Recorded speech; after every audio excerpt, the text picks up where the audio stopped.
தமிழ்நாட்டுக்கு ஒரு திட்டத்தை கூட ஒதுக்கல.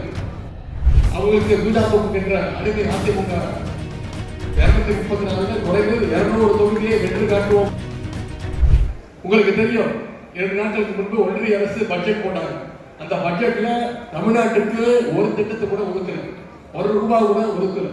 இன்னும் சொல்ல போனா தமிழ்நாடுங்கிற பேரை கூட ஒரு முறை கூட உச்சரிக்கல.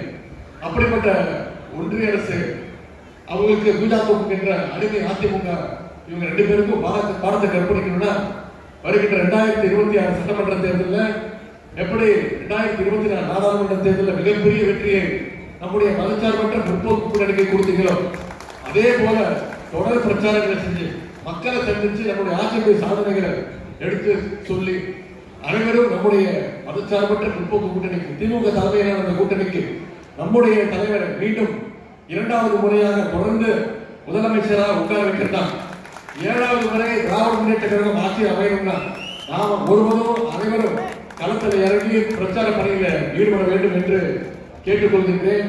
நம்முடைய தலைவர் அவர்கள் நமக்கு ஒரு இலக்கு கொடுத்திருக்கிறாங்க. குறைந்தது 234 குறைந்தது 200 தொகுதியை வென்று காட்டுவோம்னு சொல்லியிருக்கிறாங்கன்னா கழகத்துடைய உடன்பிறப்புகள் நீங்க அத்தனை பேரும் களத்தில் இறங்கி இந்த பணிகளை மேற்கொள்வீங்க. எப்படி நாடாளுமன்ற தேர்தலில் பிரச்சாரத்தை மேற்கொண்டு மிகப்பெரிய வெற்றியை தேடி கொடுத்தீங்களோ அதே போல சட்டமன்ற தேர்தலையும் மிகப்பெரிய வெற்றியை நீங்க தேடி கொடுப்பீங்க என்ற நம்பிக்கை எனக்கு இருக்கின்றது.